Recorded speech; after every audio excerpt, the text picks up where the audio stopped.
Good morning. First of all, thanks for coming this morning. Second, thanks for all of my team that is here to kind of try to answer questions. It's not a real large group, but it's an important group, so thank you.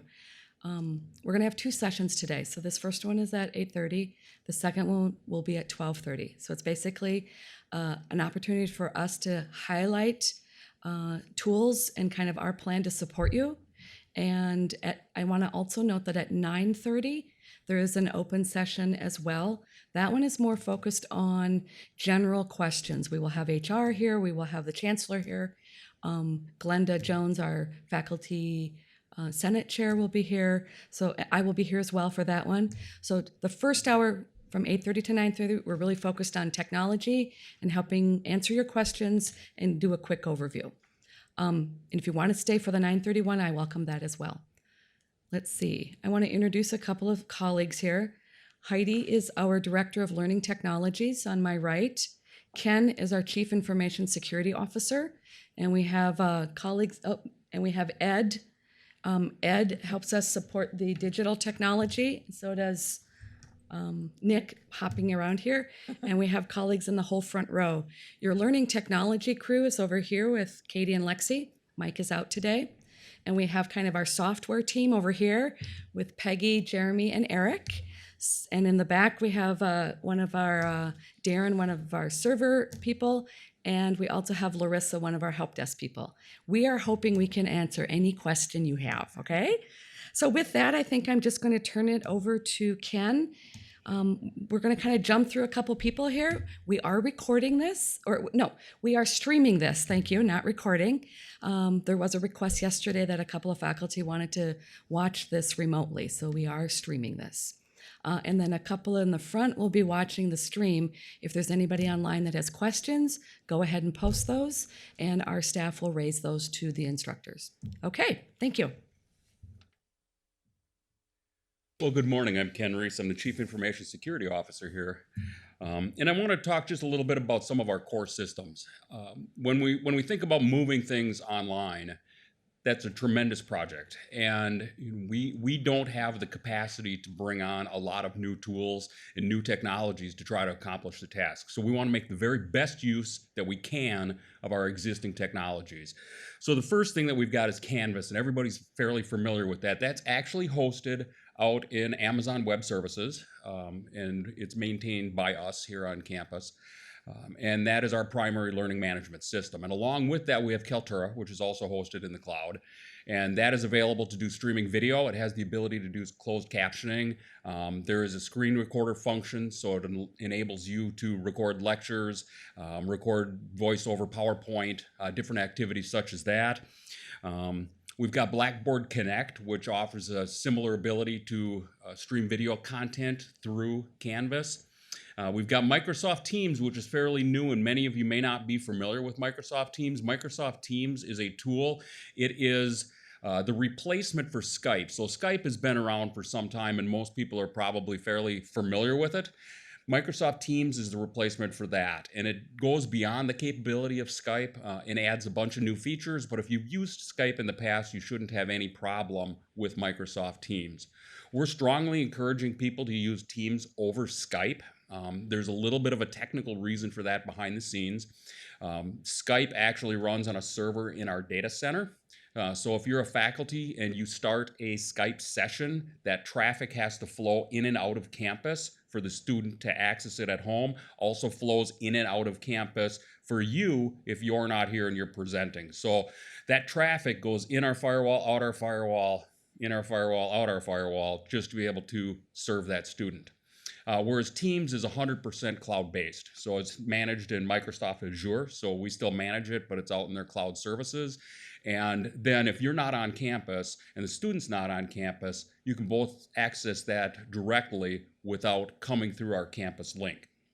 And that just saves a little bit of bandwidth for us. And then there's the general Office 365 suite. So you have access to Office 365. For folks who haven't done it, the licensing that we have here on campus allows you to download Microsoft Office on your own personal device as well as the school's devices, so that if you need access to Microsoft Office, for example, PowerPoint, those type of tools, you can install those on your own device as well as accessing them on your Stout laptop. So it's another avenue for you to get at those services. And when I talked about AWS for Canvas and Azure for Microsoft tools, what that really is about, it's about cloud services. And it's something we've been doing here in the technology side for a number of years. We're trying to move our services off to the cloud. And we do that for a number of reasons, but the term that they use in the cloud world is elastic cloud. And what that means is they've designed these applications and services so they can automatically grow or shrink based on the demand placed on the service. And in our case, that's very helpful, especially in times like this. We've had conversations with Microsoft and the folks at Canvas, and we've gotten assurances from them that they've got the resources to be able to provide services and keep these systems alive as more and more institutions are moving their courses online, because clearly we're not the only ones. So they've assured us that they've got the capacity to be able to do that. Now, I've seen systems go down on beautiful sunny days when demand is low, so there's never a guarantee that services will be up all of the time. But they're doing their best to keep those services up, and we're doing our best here as well. As we move more and more of our folks off campus, that actually reduces the traffic here on our campus network. Because so many of these services are cloud-based, it puts a lot more strain on our local network if people are here accessing Canvas than it does if they're actually at home accessing Canvas. So there's really no bandwidth or capacity issues that we have here on campus. So we don't expect any trouble with our campus networks. We're going to be fully staffed. We've got people monitoring our services all the time. We have services monitoring our services. We do our very best to keep on top of everything and to react as quickly as possible should something occur. If you do have trouble, the way to access support is always to call the help desk or to enter a ticket online. That's the best way, especially in these times when we're going to have folks that are working remotely as well in some cases. And we're going to have people scrambling around here in various locations to try to assist faculty and staff in getting their jobs done and doing whatever needs to happen. So we really want to encourage people to do it that way. And then finally, I just want to remind everybody to be extra vigilant right now as we work through these systems. We've received alerts from the Department of Homeland Security and the FBI that phishing scams and fake foundations trying to get your money, all kinds of different people that are asking you to fill out forms online for some reason or another that are fake, trying to gather your personal information. Just be very vigilant and put a little bit of extra doubt in all of the things that you do when you receive those kind of things. For our official information, of course, come to our website and Heidi will talk a little bit about that. Okay, what I'm going to do is just show you some of the resources that we've started collecting.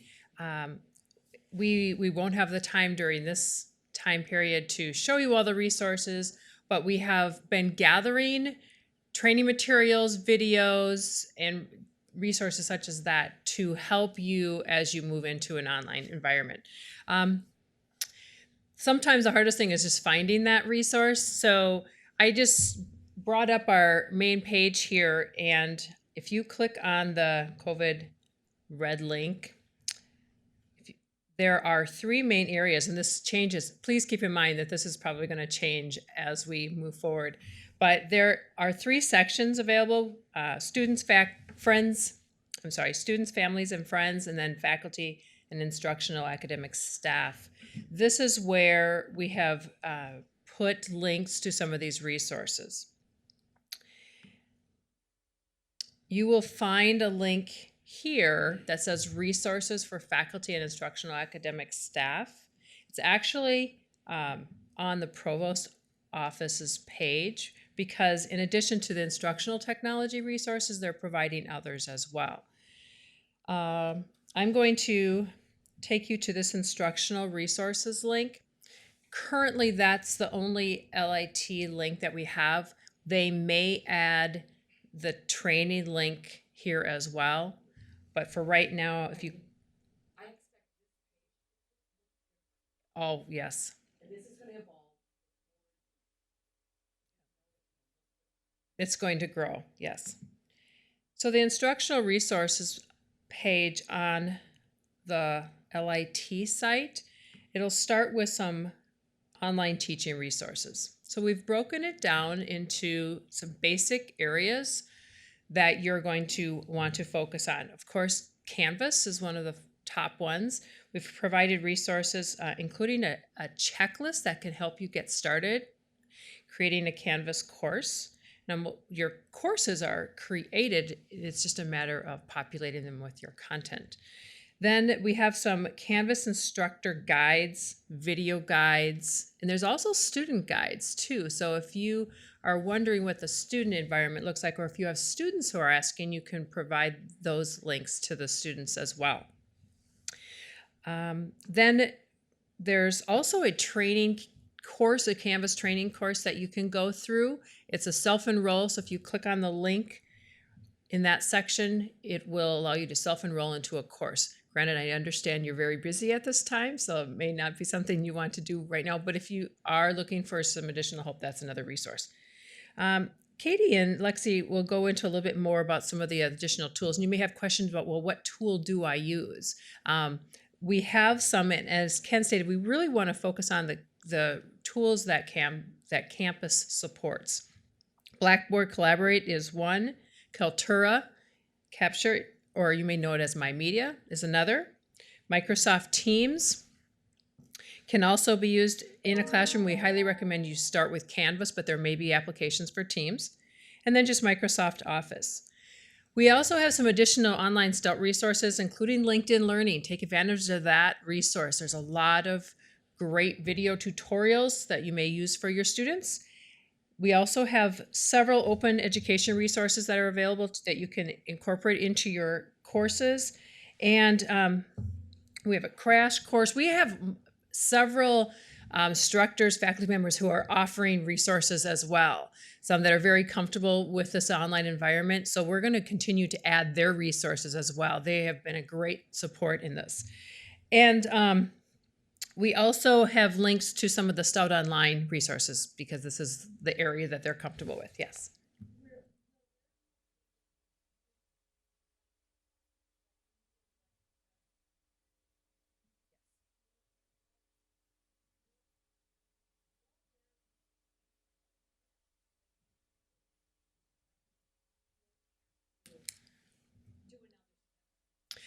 Yes, we'll take a look at how we can provide some additional resources. There's also a lot of the help for Canvas is linked in Canvas as well, so they can find those guides.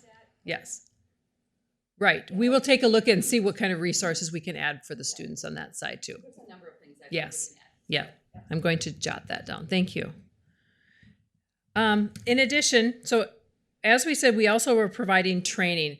Our team has been extremely busy organizing training sessions and just working into the schedule. So on the right side of this page, there is a link for in-person and online learning opportunities. Again, that link might be on the first page that we saw earlier. Right now, you do not have to sign up for them, but they are scheduled. So we have several opportunities coming up. We have Canvas. We're going to do a couple Canvas basics and a couple Canvas intermediates. And both of those are going to be both face-to-face and virtual. And I won't go into all the details as far as the schedule, but just know that we have training sessions on Canvas coming up, Blackboard, My Media and Kaltura, as well as some open labs, which actually we have our first open lab right away at 9:30 this morning till about noon. So after this session, in the library. Still in the library? Yes. So you can get started there. This is, on this page, you'll see all of the different sessions by topics, but I've also included a list down below if you want to just look at a week view, like what's happening on Monday, what's happening on Tuesday, and so on. But basically, we're having training sessions on Monday, Tuesday, and Wednesday, and then on Thursdays and Fridays, we're focusing on some open labs for you. And I think that's all. And as I said, this is going to continue to grow. I would say every 30 minutes, every hour, I'm receiving more resources that people are sharing, not just on our campus, but across the state. So as we get those resources, we'll continue to add those to this website. So please expect this to change. But we're always trying to just provide additional resources, not just about the tools, but also about best practices in teaching in an online environment. So that is where you can find most of the resources. In addition, if you have any recording needs as you move forward, we also have Ed and Nick that are ready to help with that. But again, please submit a help desk ticket and identify what your need is, and then we will assign that and help you out with those needs as well. Hotspots. I have Sue talk to you a little bit about our plan for hotspots for our students. Okay, so we realize that students live everywhere and that some of them don't have internet connectivity. So we have procured a batch of hotspots. A hotspot basically means I can take it anywhere and then I can get access to the internet, and I'm using like equivalent, it's similar to your cell phone data plan, right? To connect to the internet. So we're going to buy a batch of those to start with.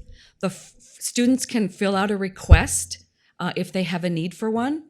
That will be available via that student link that we were just mentioning a little bit ago. The form will be up the end of today. Once students request those, we're going to see what the demand really is. And then we'll order more if we need more. And then we will be we're going to figure this out in the next 2 days. We will be mailing them to their homes next week. They'll be able to use those during the term in which we are teaching completely with alternative delivery. Questions on hotspots? Okay, so if we have to buy 100, we'll buy 100. Right now we're starting with about 40, and we will bump that up as needed. And right now we're focused on that student population because employees still have the resource to come to campus at this point. Okay? All right, we also just wanted to reiterate our support. We are ready to help. We have our client technology services ready, but we want to stress that you please submit a work order or a ticket. So you can call the help desk or you can email techdesk@uwstout.edu. You can also submit a ticket, but please submit a ticket, whether it's for course development, whether it's for Canvas support. We also want to remind you of the Canvas 24/7 support. You can find that in Canvas as well as on our website that I referenced before, because they are 24/7. There's a chat option, there's phone call option. Keep in mind that we are not the only ones using Canvas, and we are also not the only ones in this situation. So we don't know what to anticipate, but there is that support. So especially if it's late at night and you're trying to get help, that might be a good option for you. So remember that we have that support option as well. And I think we're going to turn it over. We also want to allow some time for questions, but we did have some questions about, well, where do I get started? So Katie and Lexi are going to just share some information about some of the tools to kind of help you sort through those questions that you may have.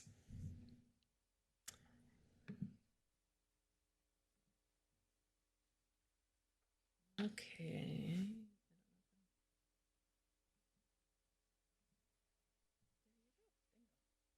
Hi, everybody. Good morning. Good Katie morning. Larson. I typically support CEHHS. Got a couple of you out here. And this is, I'm Lexi Skillings, and I typically support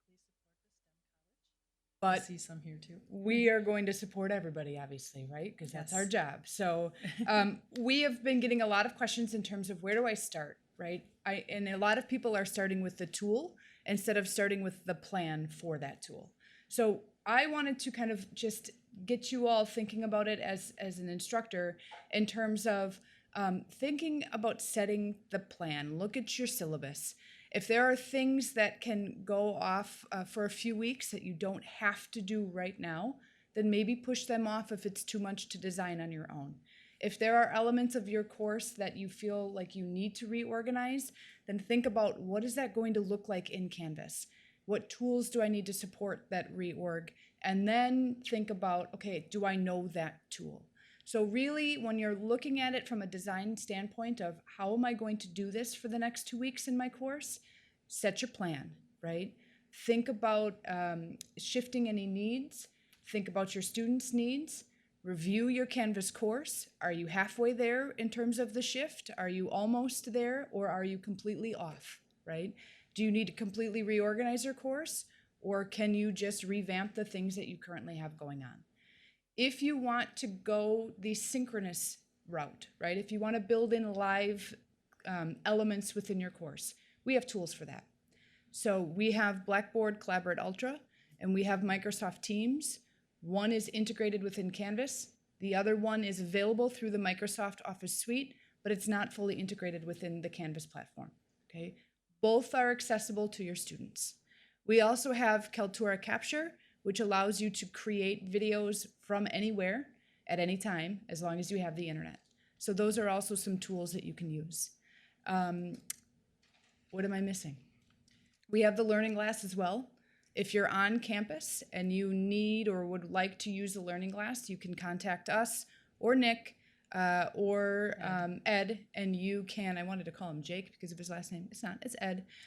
You can contact us, and we have two of them. Yep, we have one over in Jarvis, and then we have one here in Sorensen as well. So we can split up the use of those. And if you don't know where to begin, just come to an open lab. We'll answer any question that you have. We'll get you started. We'll point you in the right direction. So coming up after this at 9:30 over in the library, come on over. And open labs are really there for just that. I have a real quick question, or Katie, Lexi, I need to think about how am I going to start, right? So it could be something where we probe you, and well, not technically, but we ask questions, right? We don't want to cause too much harm, and we get you to. It's a really sick joke, but we get you to think about how you're going to do this, and then figure out where are your gaps. And we'll help to close those gaps with you and to teach you that tech if you need it. I know there are some faculty that are willing to share some of their content to help others. We have ways of sharing videos that you may have already recorded in My Media. We can help you with that. We've already had some requests for that. So, yeah. So just contact or like fill out a self-service ticket, and then so we can get it that, all logged, and we will help you out. I'm going to just add on about the peer mentors. We have been collecting a list of faculty and instructional staff who have offered to help and mentor. So Renee actually has been working on that, and a list of faculty and staff who have offered their services and their help and guidance and mentoring will be listed on that page that I referenced before. Again, keep watching those websites because they're going to change on a regular basis.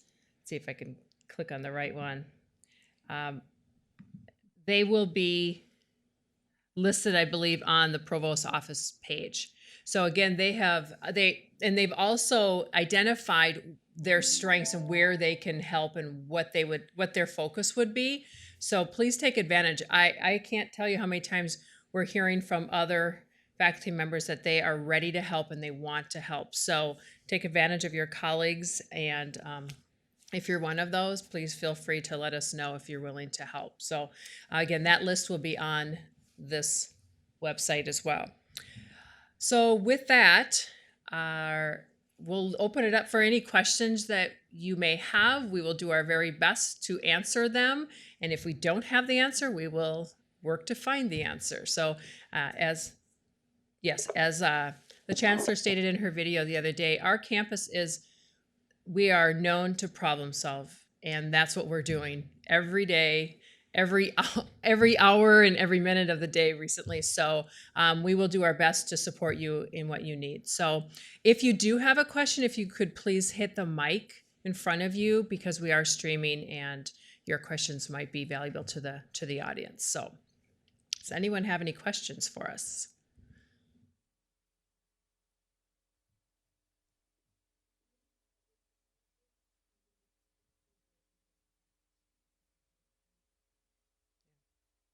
Yeah, good question or good thought. Because we're a small group, is there, just to gather where you're at, if you even want to just share with us, do you have questions about where to start or where you're at in this process that would help guide us as well?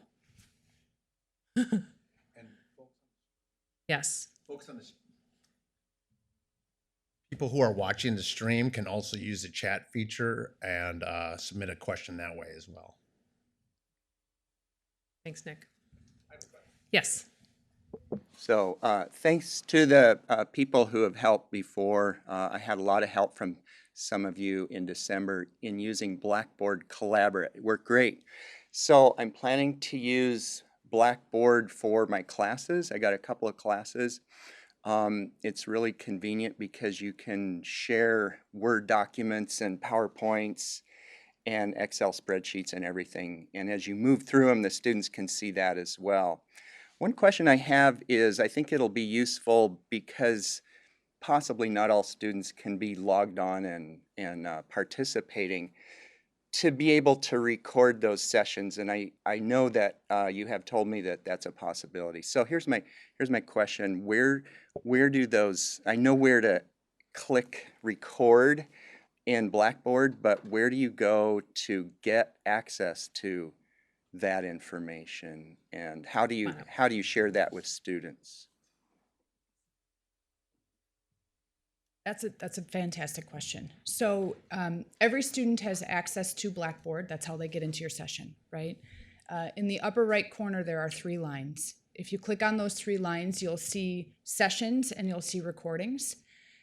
If you click on the recordings, they pop up. They will not be immediate, just so you know. So tell them, give it the afternoon, and then they can find the sessions that are recorded there. You can find the links, and you can link those back into Canvas. So you'll be able to just grab that URL and throw it in your module and say, hey, I put the link up in an announcement, or put it in an announcement, either one. You could just put them in. You right could just into embed Canvas. it right into an announcement or your getting started page, or just put it right into your module. The other option that you have is to download that video as well. So if you click when you create this session, and there's a button under session settings that says allow for download, you can actually download those recordings as well. And then you can put them either in My Media and embed them within Canvas, or you can share them out with your students in another way. So there's a few different ways that you can share that information with them. But that's a great way if your students are having connectivity issues, if your students are unable to maybe hear you and it's getting frustrated for them to actively participate for whatever reason, those are fantastic options for them to still get the content and still be around and with the class without having to feel that anxiety and that pressure of maybe not being able to connect in or not being able to hear you right away. Thanks, Katie. Yep.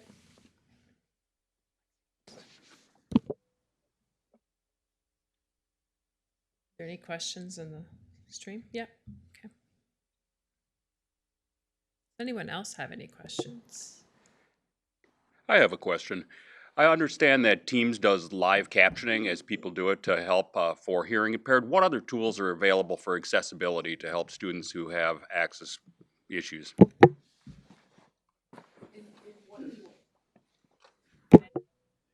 Well, so if you are going to be using Blackboard Collaborate and you want live captioning to be on, I would recommend using the function built within PowerPoint and sharing that particular app.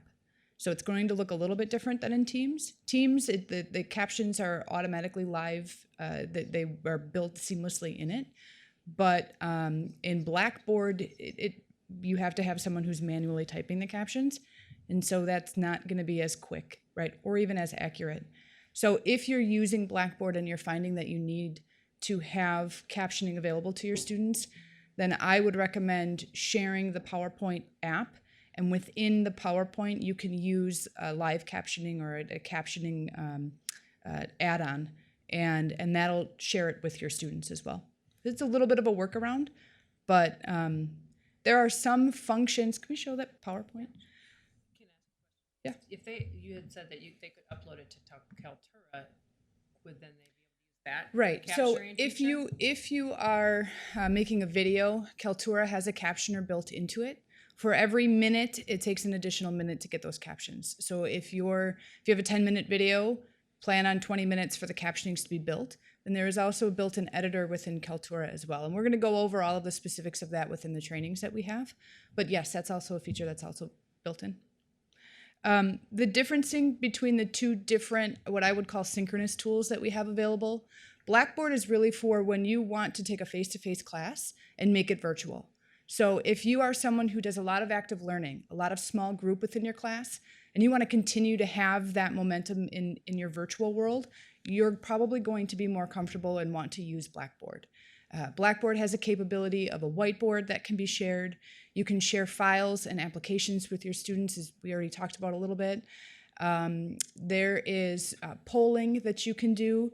There's a chat feature within it. There is a timer that you can use. You can create small group or breakout sessions within that particular tool. It's easier to use. It does get a little clunky if you're using it for the first few times, but once you start to get a hold of the tool and once you actually start to use it and know how to kind of create a rhythm with that tool, you'll find that it's going to be a really effective way to take a face-to-face class into a virtual setting. It also allows for the students to actively participate with you, which is very important in terms of learning. So if you don't want to go the route of recording a lecture, but you want your students to be able to discuss things with you and engage with you, then I would recommend Blackboard. It's integrated within Canvas. It's easy for them to find and to get access to.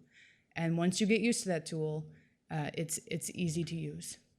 Yeah, it also allows for the student to present as well. So you can make them a presenter, and then they can also share their content. That's a great point. So if you have projects or you have presentations that your students were scheduled to do, you don't have to put them off. There are a few options for what you can do with them. You can have them record them. You can put them in a Canvas discussion, and they can comment and look at and discuss each other's stuff. Or they can present live. You know, come to class, have your PowerPoint ready. They can upload that PowerPoint, and they can share it and present it just like they would have in a regular class. The only difference is that they're doing it in their pajamas instead of doing it in front of a live class, right? Just remind them to take a shower. Right? And wear pants. Microsoft Teams works a little bit differently. It's not integrated within Canvas, but it's available for everybody, right? So there's no button in Canvas to click to get to Teams, but we have it through the Microsoft Office suite. So we have the two clients with it. We have desktop client and we have it web-based as well. And mobile, right? So, you know, it works well with all browsers. You can invite participants to it. It's a fairly easy tool to use as well. Things can be recorded, things can be shared, you can upload files, there's live captioning in it. So there's a lot of great functionality within that tool as well.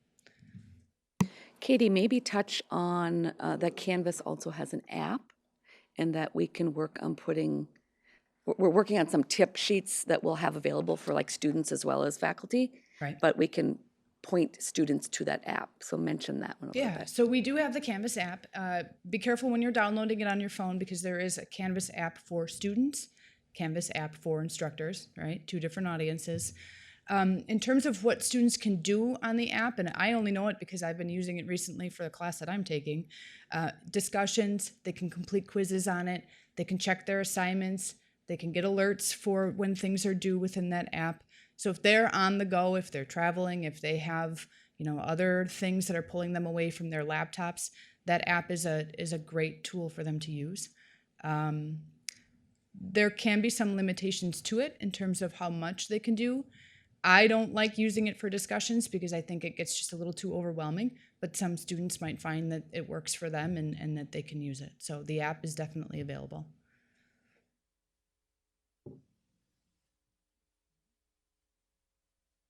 Yes, give your mic.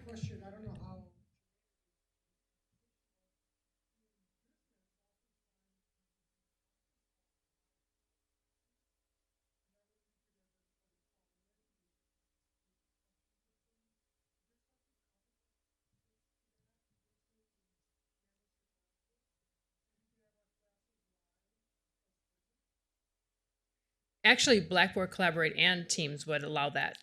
Yes, Blackboard Collaborate is very similar to that. That's and a lot of our businesses actually are using a tool just like that. So yes. Yes, I think so. I think those trainings, all the Blackboard, there's Open Lab, of course, this morning, but I think Blackboard is is it Tuesday? Yeah, so. That way, I think students are regimented. Absolutely. They can call up, and we have regular class.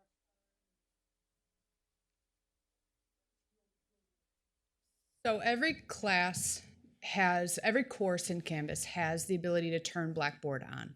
Okay, you have to turn it on, and we'll show you how to do that in the training. But every course, once you turn it on, also has an open-ended session for students to pop in and out of, right? For questions, comments, virtual office hours. That's a great use of that particular session or that class that's created. What I would recommend if you're talking about regimenting your students is creating sessions for your Monday, Wednesday, Friday class at 10 o'clock so they know I'm in class on Monday, I'm in class on Wednesday, and I'm in class on Friday, right? Create an announcement in Canvas. The expectation is that you're there, and if you're not there, you're watching the recording, here's a link to get into it. They can get in through that link in your announcement. They can get in through the actual tool on the course navigation sidebar in Canvas.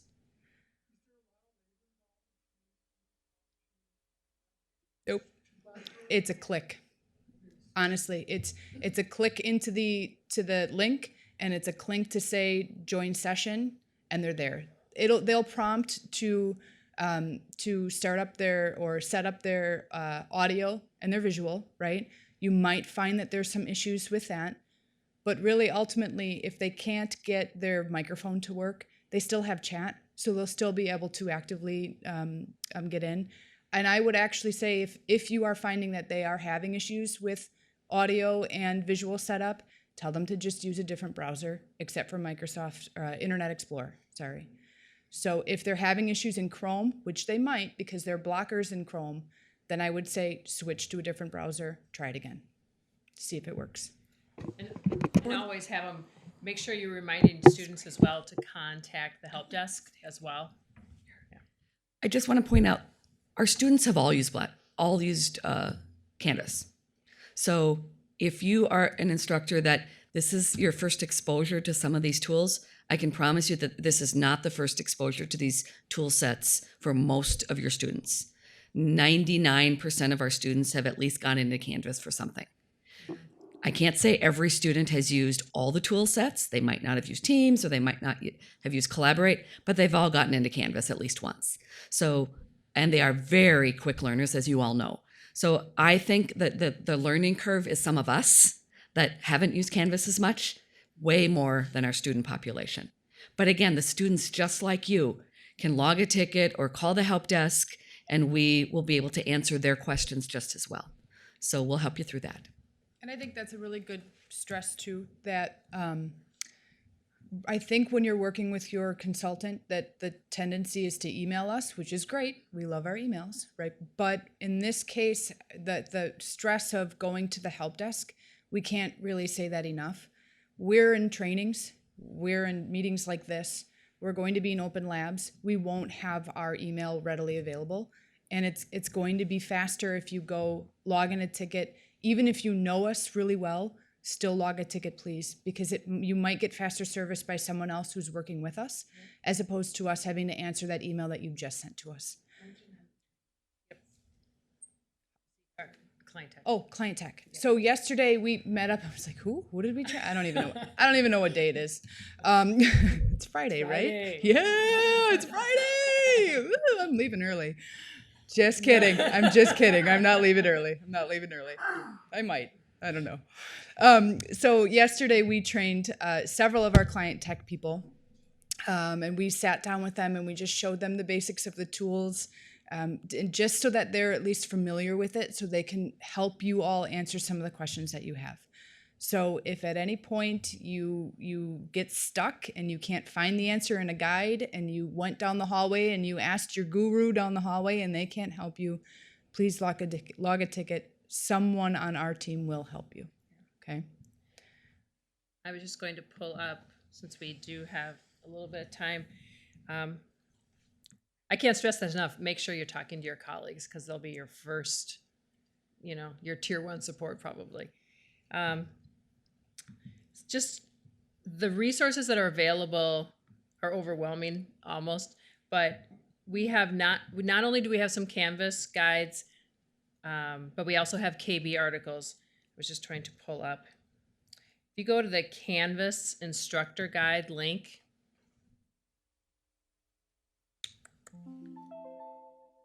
and we wait for it, there's probably a lot of people there right now. But they have, and they've broken it down by questions. I want to do this. And so then they give guides on those tools. So I wanted to show you the extensive list of resources. We'll just let this load. But so again, we've tried to provide a lot of different resources. If we can't be there immediately, here we go. So of course for announcements, and then there are multiple questions. How do I use the announcements index page? And how do I add an announcement? So there are a lot of different help guides, and they are guided through questions that you may have. So take advantage of those resources. Absolutely. Should just stay right here. I want to get my steps in. A lot of people are still in D2L world in their brain in terms of the words that they're using to do certain things, right? So I want to merge my two classes. Lexi, what did we call that in D2L? Combine. I wanted to combine my courses. Okay, I can't find that function in Canvas. That's because you're using the wrong words. It's cross-listing in Canvas, right? So we'll put out a guide that we have from a couple of our trainings that will talk in D2L language, but then it'll also show you the conversion in Canvas. So that way, if you're wondering how do I do certain things, that you'll have the proper words or the proper vernacular to get you to the right guide.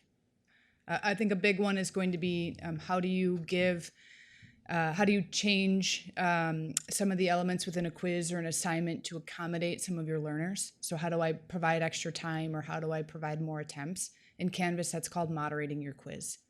And it looks very different than the way it functioned in D2L comparatively to the way that it works and functions within Canvas. So it's just knowing the right words to make these guides helpful. So we can help you with that a little bit.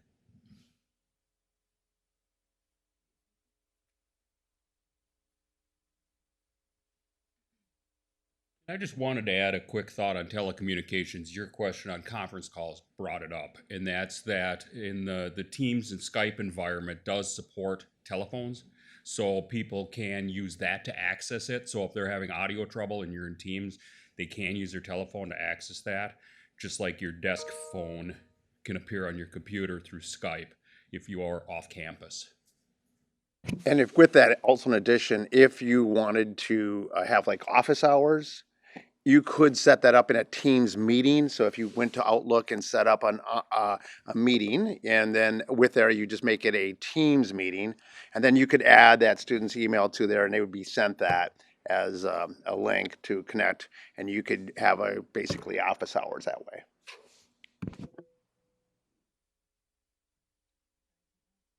For advising as well. Yeah, and that would work for advising as well. Yes. So whenever you create a meeting, there's an option at the top that says create a Teams meeting, and it'll automatically populate that email with that information that you need to share. So. Any other questions that you have? Yes. You can turn your mic on. Right there. Thank you. Okay. One of my courses uses My Math Lab, so they'll be doing their assignments, their quizzes on that. I'd like to see their work, though, when they do their quizzes on another sheet of paper and have that turned in. So what's the best way for them to get that work back to me to grade as well?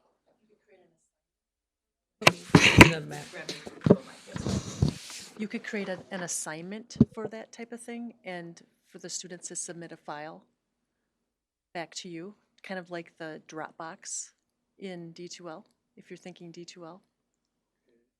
And I can certainly help you do that. Okay. We have guides on how to do that, so that would be the best option Okay. for something like that. Great question. All right. You're going to come up with more questions later, I'm sure, but we're here to help. So again, Open Labs, submit a help desk ticket, and whether or not it's our LTS team that can help right away or our CT team, we will be there to get the answers that you need. So we will we'll be around if you have any other questions you want to ask offline. In addition, as we said, Open Lab starts at about 9:30, so you may want to follow them unless you're staying for the 9:30 Q&A session as well. So if you have any quick questions for them, feel free, but they will probably head over to the library to get ready for the open lab. So thank you for coming in. I know you're probably very busy and overwhelmed right now, but we just want to make sure that you know that we're here to provide support for you. So thank you, and have a great weekend. Yeah. Good morning, everyone. Thanks for being here. We just wanted to provide an opportunity for people to have a dialogue, conversation, questions answered, anything that's helpful to you during this time, and help us to understand also what you need moving forward. We've had a few questions come up overnight about childcare in the workplace here at Stout. And so I wanted Christy to maybe be able to address that. Yeah.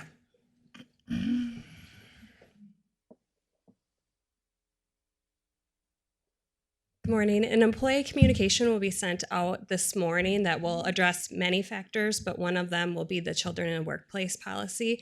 We do have a policy in place, and if you would like to bring children to the workplace, it requires advanced supervisor approval.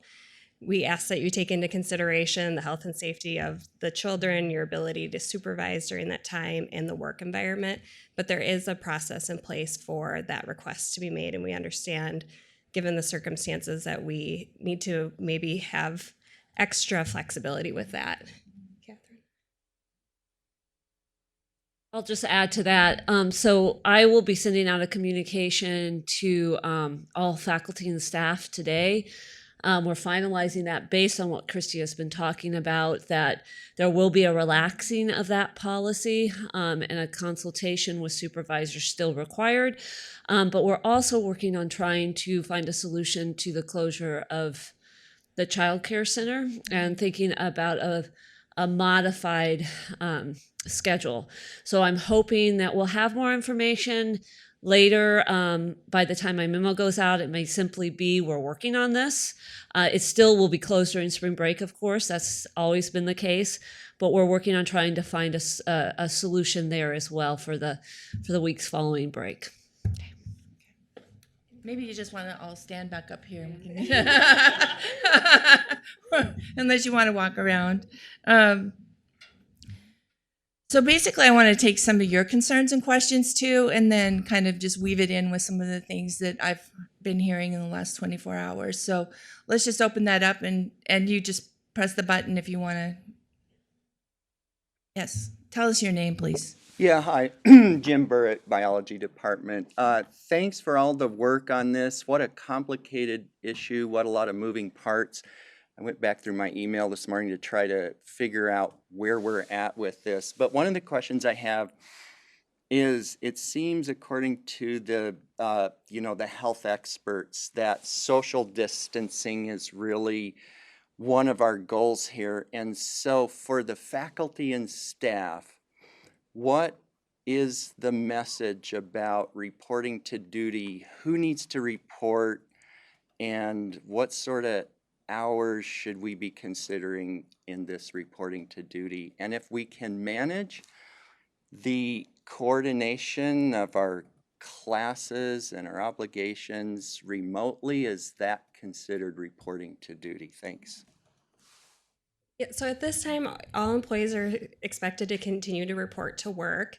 And if you're ill, you are not to report to work. Or if you've been traveled to one of those locations where self-isolation or quarantine is required, we're supposed to work with your supervisor in order to not report during that time.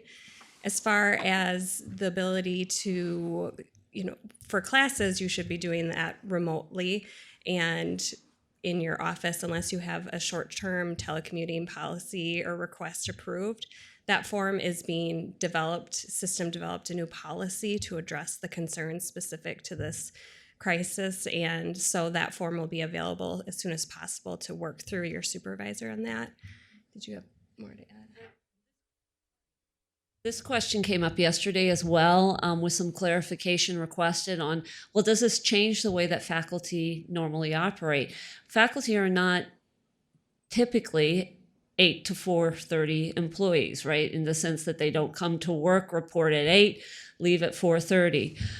So in terms of how you function in your faculty role, what is required of you in terms of on-campus meetings, on-campus work, office hours. If students are not coming to your office, which they shouldn't be during this period, you still need to hold your office hours, but you could do that remotely, right? You could still have your office hours and be on the phone with or corresponding remotely with your students. Does it have to happen in your school office? Not necessarily, but do you need to be holding those office hours? Absolutely. Okay, so use your judgment here. Meetings, business is still going on as usual, although we are trying to give faculty more time to be focusing on their instruction, which is more of a challenge in this space. So I know Glenda will talk a little bit about committee work. But we understand that the faculty role is a little bit different. And we're not asking you to do something different than what you normally do in terms of how you manage your time on campus. Does that make sense? Okay. What had come up in that meeting yesterday as that kind of clarification is that the telecommuting request is if you are saying, I will not be coming to campus at all to any of the meetings, like I'm coming in completely remotely for everything, that's when the telecommuting for faculty purposes is required, is if that's your request. But just kind of doing the work that you usually do, that isn't what the new form is necessarily about. And Christy, am I right in understanding that there is a special form for the 2-week period of telecommuting? Correct, and that just was released by system, and the IT folks are working hard to get that online, and so that will be available on the employee site as soon as possible. So if you're approved for a telecommuting agreement, it means that you'll be accessible via phone during certain hours. There's also a disclaimer that you need to sign off on as far as insurance goes, but that's detailed in the form. You're still expected to be engaged in your activities and communicating with your supervisor. Okay. Right, and so these would be in circumstances where you would be required to self-isolate or quarantine, or perhaps you have immune compromised system or concerned about your health or someone in your family. So those are some of the conditions that we can consider for a short-term telecommuting situation.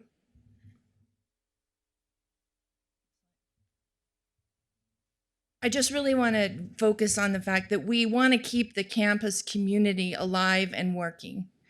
And so we can find new ways to communicate.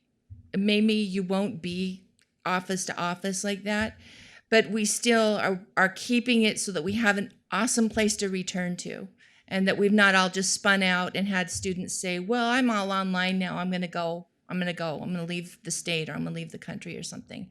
Because that's not where we're at with this, and we're still really trying to provide a quality education for students. But I'm looking at it at this point, this is not just about the students, this is our lives and what we're doing for each other, and connection. At this point, we can find new ways to connect. Maybe we'll be 6 feet apart, but if we're not sick, we're still going to connect with each other, with our minds and with our hearts and with our souls, and we're going to come back and be different but stronger and better. And I'm hearing people say that because their conferences were canceled, that now they're feeling socially isolated. Not everybody has a community of support with families that works here. Not everybody has. A lot of people use their job as their main way of staying connected with other people. And so I think we need to think about other people too, that if are they okay? And I'm just asking all faculty to look around and say, are my colleagues okay? Do I know them? It's like we should know our neighbors. Do we know our colleagues? Do we know what their needs are? And can we find a new way to connect and meet those needs at this point? It's not just the students. We're here because we have students, but we're also here because we like these kind of intellectual challenges, and this is the life that we've chosen. And I know I see people really stepping up, and great things are going to come out of it, and a lot of great opportunities in a crisis. And, you know, we've been in meetings for days, and now we haven't had to have any team building because that's been our team building. You know, we were thinking of ice fishing, but, you know, the weather got really nice, and it's just, you know, I always make jokes, but it's because I love everybody, and I just want people to smile. And I think that my new motto is that we can stop a pandemic, and we can stop panic, and that's going to be up to us. We can stop people's panic because that's who we are. We've also had some questions about why we're not extending spring break, and I've had some people use the language to me that it's not fair, you know, that Eau Claire is extending or that someone else isn't. You know, this is not a break for anyone. A pandemic is not a break. We're not extending a vacation. We're not entitled to a vacation. And this is not my neoliberal agenda. This is me saying that this is a time for us all. We have been an institution that is Polytechnic, that's been a laptop institution. We've been looking and we've been using innovative strategies to connect with people. We are ahead of many other institutions that have not done that.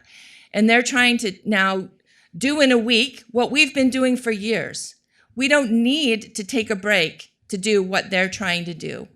We're already poised. We've had NTLC for as long as I've been here doing this kind of work. We've been in these small groups. We've been in large groups. This is who we are. This is our identity. And I think that we're as prepared as anyone to move forward without taking an additional week. And it's helping our students. This morning, and it's helping our families. Like my daughter, she's a great organizational leader. She's 5. She said, "Don't leave me." I said, "I'm not going anywhere." She thought I was going to go to Madison. I said, "I'll be here." So that's lesson number 1. I'm staying here for her and anyone else. I will be on this campus next week, and people can continue to contact me with their concerns and challenges. Second, I heard her playing dolls this morning, and she said to her dolls, "Let's use teamwork." I'm like, wow, okay. I don't know where she learned that, but let's do that. Let's use teamwork. And 3, I guess I've stopped answering to Mom because she told me this morning, "I'm going to call you Glenda." So I'm like, okay, if I'm not answering you, find a new way to get to me, because, you know, those are 3 great lessons. And so I'm just pausing, and I'm learning from a 5-year-old that I can be better. And so this is all it's going to work out. And we're not dead yet, people. You know, if you've seen Spam a lot, you'll know we're going to come back, and we're going to be great. This is what humans do and have done forever. Okay, now, aside from my jokes and my trying to push out some positivity, what else can we help with? The committee work, we will be pausing anything that's not essential, and we're making those decisions. We're making them in Faculty Senate Exec. I'm going to be putting people in teams. Sue is helping me to understand what that means for large-scale groups. And we will be doing that for Faculty Senate. We'll be doing that for Faculty Senate Exec. Those are things that you can use for your individual committees. Those are things I'm sure that departments are looking at. And then I'm looking at more communication with people in different ways. So, you know, I'm probably going to do podcasts or different things just so that people know that there are new ways of being and getting this work done, and that we will still have something to come back to. And so please don't feel like you're in this boat alone. A lot of us are dealing with issues of childcare. My kids are 5, 11 and a half, and 20, almost 21, all have very diverse and extreme needs, yet they're all pulling together using words like teamwork, and, you know, the community is helping to step up. So let people help you. Reach out, and it's really hard for me to say, I'm not going to be home when you're coming home from school, because that's been my tradition. But I've been letting other people help us this week, and it's been great. I might just keep doing that. I might just be here till 6 every night. I'm just kidding. But it's been great. People are willing to help. So that's my main message is you're not alone in this world. We will find ways of helping. I am offering to help PPC do additional committee work. Whenever you can ask people, ask them. Please do not feel that you're alone or that, LIT can't help you or that the provost office can't help you, because we will help you. And that's the bottom line. You're not alone. We will help you. Okay, other questions? We've talked about childcare. We've talked about remote telecommuting. Any questions about pedagogy or? I did have a question sent to me asking about, asking about so they are fully understanding that the purpose is non-group activity, and so telling your students to just meet elsewhere for something is not an option. But their question was about the individual projects that are field-based. Are they going to be getting any sort of directive about telling their students to continue going out into other groups to complete their work, or if that sort of thing also should be suspended? So hi, this is Glenda Lee. So I think what I've been getting emails from students that are in those situations where they're not comfortable traveling to their placements, and so my advice with the instructor was, through this deadline of April 5th, I do not believe we should be requiring students to be attending these placements, in particular because, right, we've decided that we're trying to conduct our learning through an alternate delivery during this time. So my advice is at this point that we're asking instructors to think about how those competencies can either be paused or be adjusted to not occur with a required placement activity, because students also are fearing their own health in those situations, and we need to be mindful of that. So I don't know if that directly answers the question. It's going to be a really critical communication piece here, because if you look through the travel recommendations from the directive from the chancellor, we're really at this point where any travel should be being looked at. Is it essential? Can it be rescheduled? And use that common sense approach to that. I get it. It's not convenient, and it's going to have ramifications in terms of learning outcomes. But once again, this is happening globally. So everyone is going to be asked to adjust and revisit that. So I've specifically gotten a couple emails from students saying my instructor is requiring me to continue to be placed. Very quickly, I was in communication with those instructors, and the message to the student is that it's not a requirement, because it was deemed that we can find that workaround, and I think we can get there.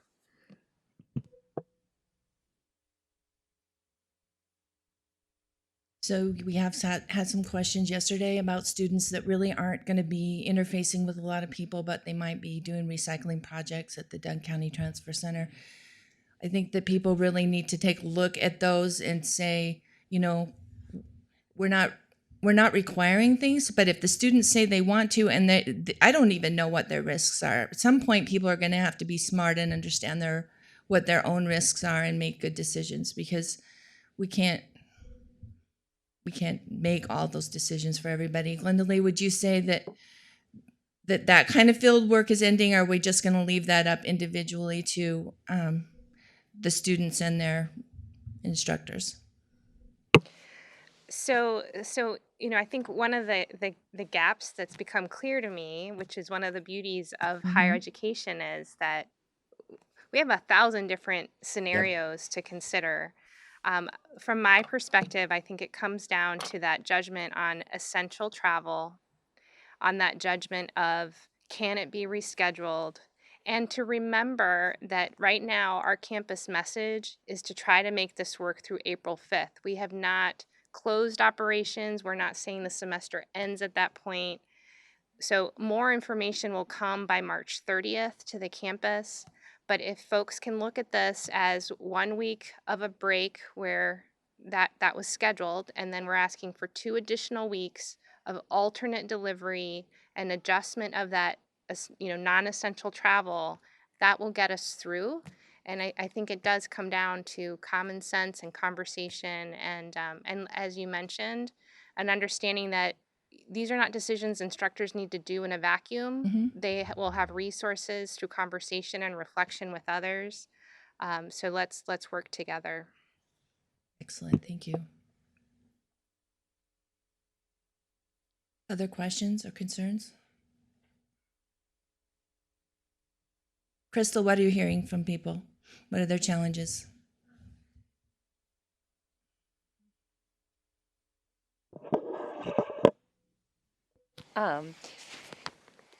Just this morning in the conversation we were having, actually multiple conversations with different faculty, but one that comes to mind, the lab intensive classes, so each, just like Glendalee is saying, each situation is unique. So it's really working on how can we help you in your situation. Let's think of this creatively, our food labs, how can we do this? We can do it online. They do it all over the world. So let's look at some options, and videotaping. And I've even volunteered to go in with the faculty, because the faculty, you're right, the campus is still alive with the faculty, and I can videotape someone doing a demo in a kitchen, and then it can go out to the students. So it's thinking creatively and really looking at each unique situation to see what we can do. The other topic that came up was students that are out doing internships, and they need it for graduation, and maybe it's not through career services, but it's for a licensure. If they're already out and they're not coming back to campus, I think that was the message, that continue doing that work. They can continue to do that work to finish off. But then there were some that were maybe they were a sophomore, so they were living in the dorms, and then now the dorm is going to be shut down, so they're going to have to go back to Marshfield. How do we do that? And so I think at this situation, I said, well, maybe we need to look at maybe an in progress, right? So maybe they can finish over the summer, or they'll finish in the fall. But that was the message I was sharing this morning. Crystal, I also want to put a plug in, as you think about that idea about videotaping. I think that's a great one. IT does have some checkout resources too. So if you're looking at needing of a camera, we also have Nick and Ed available. They can't record everybody, but again, they're a resource to either coach you with the right tools, maybe record some events, kind of just depends, but they can work through that with you. So thank you. I guess I just wanted to comment, though, because I think Crystal mentioned that the dorms were going to be closed, and we just want to clarify that that's not the case. Students are being encouraged to go to their home location, but for many of our students, that does actually mean staying in the dorms on our campus. And so just a reminder that we will see community over the next 3 weeks on our campus, likely just a very less dense community, but nonetheless, we're going to be here. We're going to be around. There are students that this is their home, so we need to be aware of that as well. And critically aware of how we're communicating with students, especially international students. The Office of International Instruction has done great work. We need to also let those students know when we see them, whether it's on campus or in Menominee, that they're a valuable part of our community, that we are not online. Most of their visas don't allow them to be online, because you can do that anywhere. So we are doing alternative instruction, not online. And we don't want to use that word online, because what the value that they have here cannot be accomplished somewhere else. So we're going to continue to make sure that they're receiving a valuable experience. This might be a great time for them too, to see how educators in the US can come together, and not like, oh, we've just fallen apart, you might as well go home. That's not who we are. This is a time for us to give them an even more valuable experience, so that they can go home and say, something really bad happened in the world, and yet I was in a really good place. People had my safety and my health and my well-being was their concern. They need to feel like everybody feels confident and is happy that they're here. And since I have an international student living with me, some of the communications that people have have had with her in the last 24 hours have not been good. And some of them are coming from not just faculty, actually, just from other administrators or people that are just sending out emails saying, please, if you hear anything, direct them to they should not be getting information from you. They should just be directly getting it from our office. Don't be sharp with people at this point. People are going to talk. They're going to talk and they want community and they need to get answers. And they're not going to know that there's only one place that they can get them from. That has never been the case with humans, and it's not going to be the case now. So please don't go out and just angrily email students who are just seeking a kind of community and a kind of information that they need to continue to have a good experience. And, I would rather not be sharp with people at this point and just show some empathy and understanding to each other and especially to students. We're thinking about everything, trying to mitigate the work, the overtime, all of the things that people are doing. I know faculty don't get credit for like overtime. The hours aren't tracked. That we have more of an integrated life where everything we do is work. And most people think of it that way. I certainly do. Like my research, my family, my community is all part of the way I think about my work. And those hours can't be tracked, but that's okay. Like, this is who we are. This is who I am. We deal with these kind of issues, and then maybe we'll write about it someday. So yeah, that's great. I just want you to know that I personally feel very confident. I would not want to be anywhere else in the world right now. I like the people that I'm with. I trust the people that I'm with. I trust our leadership. I am extremely happy with everyone that I've been in meetings with Catherine, with Christy, with Sue, with Tiffany, with Glenda Lee, Doug, Patrick, everybody that's been there. The idea is we're not leaving things out. There aren't things in conversation that are just dismissive of people. The amount of understanding, empathy, and work that's going into this. Please know, if you have a concern that somehow you think where the people in that group aren't understanding or aren't mirroring your concern, please let us know. But I would say in large, a lot of concerns. I mean, we've come up with everything we possibly can. And it's a big enough group that they're bringing concerns from all over campus, from all over the state, from all over the world. This is people talking about very big international issues and conversations.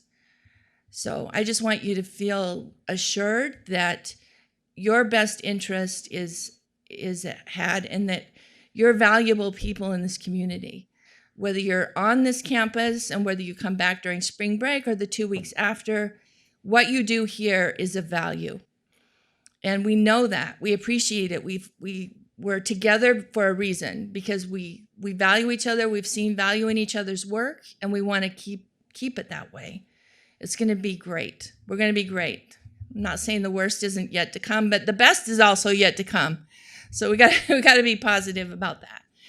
Any other questions? Catherine, do you want to just give us a few minutes at the end here? Sure. Thanks.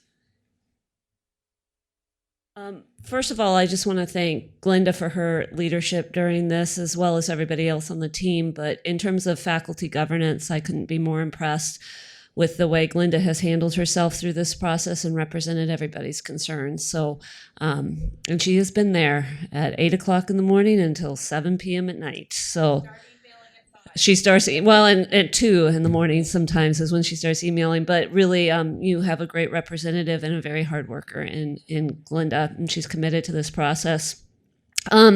Where we are. I want to remind everybody to please look at the website. It is very comprehensive and it evolves. As somebody mentioned, I'm trying to go back through all of my emails. Go to the website. We've now redesigned that website so that there's 3 specific audience interface portals.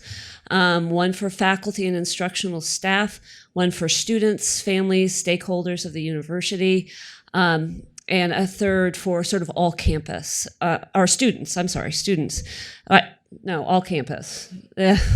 All campus employees. So they're bolded, you can't miss it, and you drop down into a sort of an accordion menu system, and it includes everything that has gone out to each of those stakeholder groups. If you're having difficulty navigating your email, go to the website. The email for questions specific to this challenge that we're currently facing, there is a specific email that you can send your concerns to. They go to health and safety, and then from there are sent out to the appropriate people for making sure there's answers, get immediate responses. Then we look at the themes that are coming out of those questions, and we're posting some responses to those in FAQ documents on the website. So we're trying to keep everybody apprised of some of the key questions that are coming up. And then from those questions too, we're identifying some of the gaps. So we knew right away that employee information was incredibly important. So Christy's team has created the correspondence and the documentation on that is available through the appropriate portals. Students had their set of concerns. Sandy Scott is triaging those and is producing the correspondence for students that are particularly geared to those concerns, and so on. So please look at that. It's evolving. It's where our energy is placed right now. And if you would compare us to other UW system schools right now, our representation on that website is much more robust than others. So thanks to the crew and Marcom for their efforts, because they've put their efforts into that area. With regard to sort of collaboration across the system, the stakeholder groups have ramped up quite a bit.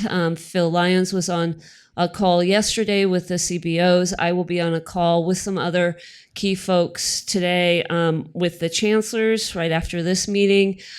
So we're getting instructions from system on a variety of issues, and to the best of our ability, understanding our unique identities as campuses, trying to make sure we're consistent in some of the major areas that we're dealing with. But just know that communication with system is as consistent as our communication on campus, just not quite as often. The team has been meeting, as Glenda said, starting Wednesday morning very early. We've met AM and PM for multiple hours each day. We have another meeting today before we go into the spring break, and we will meet throughout spring break. We try to gear our correspondence to the periods of time that we're facing and making it most relevant for you. There will be a correspondence coming out from me to faculty and staff today. In that correspondence, I will talk about some innovation funds that are available for you all as you're thinking through this, not for Band-Aids, not for quick fixes on things, but to think, as Glenda has said, how do we leverage this experience and become stronger later on? How do we write and publish about everything that Stout does great in the future? That's what this funding is meant for. And there'll be some directions when you receive the email, sort of giving you some think time before we go live on a very brief application after spring break.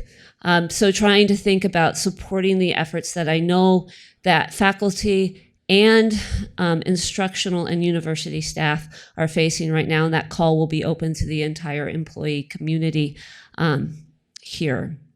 So that's where we are. I hope that you're able to go off on spring break and think, and at least have some processing and quiet time. I know this is not the spring break that many people were anticipating, and I appreciate that, and I recognize that. We will be here, the leadership team working on this throughout spring break, and we will be there to support you during that period of time in the Monday as we launch into this new reality on our campus for a couple of weeks. So please keep those lines of communication open where there's gaps, and there will be gaps. We can't anticipate them. We come into these forums, you all present some really difficult questions that we then go off and try to tackle together. So please, as you see gaps, as you see questions arise, communicate those to us. And that's where we are. And what I can say at this point, and what I'll say in my message today, is thank you all very, very much for all of your effort.